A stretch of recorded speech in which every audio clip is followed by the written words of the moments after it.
Allah Ta'ala tanya dengan ilmu Al-Quran yang aku beri pada kamu, apa kamu buat?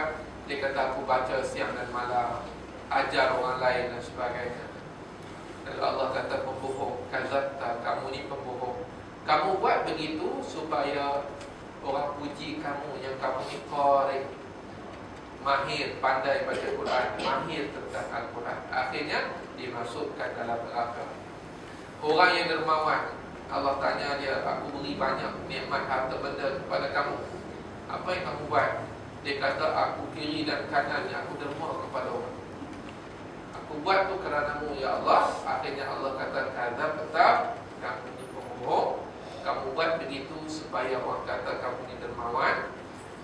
Dan ketiga-tiga orang tersebut antara yang awal-awal dilemparkan ke dalam neraka. Maknanya, apa salah mereka? Perbuatan ni kita tak boleh lawan. Perbuatan mereka ni nampak hebat, berjuangnya, kaya dermawannya, Quran baca siang malamnya, ajar orang lain. Kita kalah, tak mampu. Tetapi mereka ni silap dalam masalah niat. Itu yang kata, buat kita, kerja buat kita dah cantik. Tapi kalau niat tak betul, maka habislah kerja buat kita ini. Bila dibicarakan pada hari akhirat, ditolak satu persatu. Akhirnya apa yang tinggal? Apa yang tinggal? Sebab itulah saya kata tadi, walaupun amalan ini tidak semua amalan wajib niat, tetapi dituntut kita membetulkan niat dalam setiap amalan yang buat. Dituntut nak membezakan antara adat dengan ibadat. Ada amalan yang ibadat yang jadi adat pun ada. Contohnya tarawih. Tarawih ini satu ibadah, berpahala, dituntut. Tetapi bila mana dijadikan kebiasaan setiap tahun begitu, maka dia jadi macam adat, berseronok-seronok dengan malam tarawih. Ramai-ramai keluar semayang tarawih, orang keluar, dia pun keluar, dia pun tak tahu apa. Asal kononnya Ramadan malam kena semayang tarawih. Dia jadi adat. Menjadi adat tak ada apa nilai di sisi Allah Ta'ala. Jadi niat penting untuk nak mengubah adat tadi kepada ibadah. Jadi bentuk berpahala. Kita buat, kita tahu ini tuntutan dalam agama, perintah dalam agama, dan kita buat ini kerana Allah Subhanahu wa Ta'ala. Takut nanti jadi sama juga sambutan yang kita buat. Sambutan ni, Maulidul Rasul dekat ni. Bulan depan dah Maulidul Rasul. Banyak dah program yang dah diaturkan. Sambutan tu berpahala sepatutnya. Tapi bila kita jadikan dia macam satu adat, acara tahunan untuk bulan Rabiul Awal, tak lebih daripada itu, memenuhi kalender takwim masjid dan surau ataupun satuan penduduk, maka itu sajalah yang kita dapat. Tak ada nilai di sisi Allah. Tapi bila kita buat begitu, niat kita ini kerana Allah Ta'ala nak mengajak kembali manusia yang semakin jauh hubungannya dengan Rasul, yang tak mengenali Rasulullah, yang semakin terhakis amalan sunnahnya, nak mengajak mereka untuk kembali mencintai Rasulullah. Yang kita buat itu sudah pasti kerana Allah Ta'ala, maka berpahalalah sambutan itu. Setiap nilai bayaran ataupun duit yang dikeluarkan diganti di sisi Allah Subhanahu wa Ta'ala. Itu penting dalam masalah niat. Sebab itulah saya kata tadi, kita kena sentiasa riadah dalam masalah berlatih untuk membetulkan niat kita dalam setiap urusan kehidupan kita ini. Kalau tidak, dia jadi sesuatu yang sia-sia. Baik, kita tengok satu lagi hadis. Kita berhenti hadis ni lah. Hadis yang kedua, wa an ummil mu'minin. Tadi Amirul Mukminin. Ya, kalau saya pergi tengok 2,5 lepas setengah biskit insya-Allah. Wa an ummil mu'minin. Daripada ummil mu'minin. Tadi Amirul Mukminin. Amirul Mukminin siapa? Umar bin Khattab. Gelaran yang pertama digunakan Sayyidina Umar. Tapi boleh jadi Amirul Mukminin ini bukan Sayyidina Umar, orang lain. Tapi dalam sanad tadi disebut nama Sayyidina Umar. Wa an ummil mu'minin, dan daripada Ummul Mukminin. Ummul Mukminin adalah gelaran. Gelaran kepada siapa? Kepada isteri-isteri Rasulullah. Kenapa isteri Allah digelar sebagai Ummul Mukminin? Apa makna bonda, ibu kepada sekalian orang yang beriman. Kenapa digelar sedemikian? Kerana ada beberapa sebab, kata para ulama. Yang pertama, untuk takzim dan ihtiram, sebagai penghormatan dan kemuliaan kepada mereka, kerana mereka isteri kepada Rasulullah.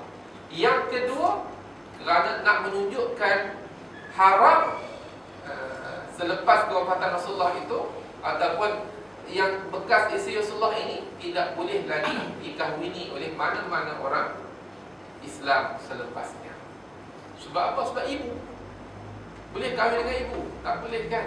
Maka bila dinaikkan taraf perempuan yang berkahwin dengan Rasulullah itu sebagai Ummahatul Mukminin ataupun Ummul Mukminin, maka ketika itu mereka hormatun nikah, tak boleh lagi dikahwini oleh orang-orang yang beriman yang lain.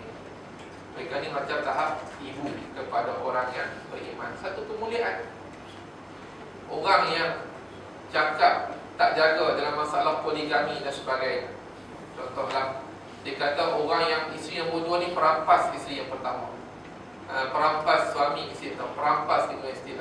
Mereka ini tidak sekadar, mereka ni sebenarnya tidak sekadar kata kepada orang itu, tapi mereka juga menunjukkan kata-kata tersebut kepada Ummahatul Mukminin.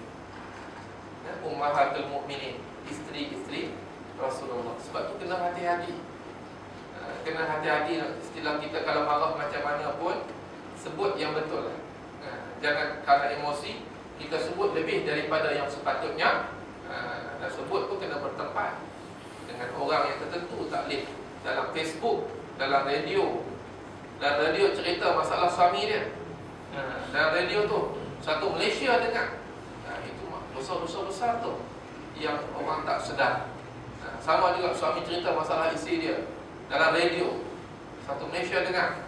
Maka itu juga antara rahsia-rahsia yang mesti keaiban yang mesti dipelihara, tak keluar daripada satu rumah tangga kecuali kepada orang yang berhak untuk menyelesaikan masalah tersebut. Orang yang tak berhak untuk tahu.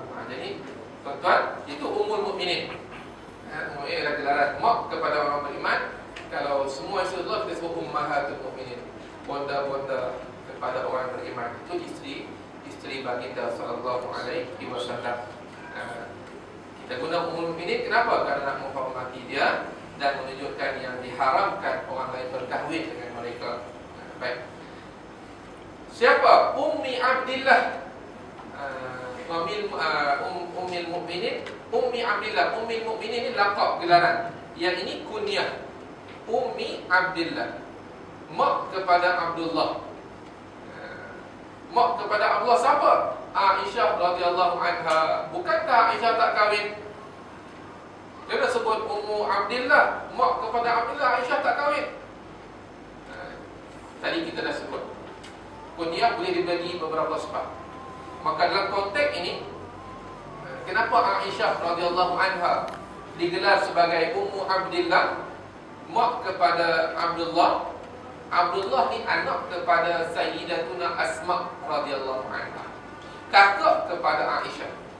Dan Aisyah ni sayang kepada anak saudara dia ni. Abdullah anak kepada Sayyidatuna Asma, menjadi anak saudara kesayangan kepada Aisyah radhiyallahu anha. Sebab itu digelar Aisyah ini adalah sebagai Ummu Abdillah, mak kepada Abdullah. Abdullah tu ada dekat anak Aisyah? Dah, anak kepada kakaknya, iaitu Sayyidatuna Asma.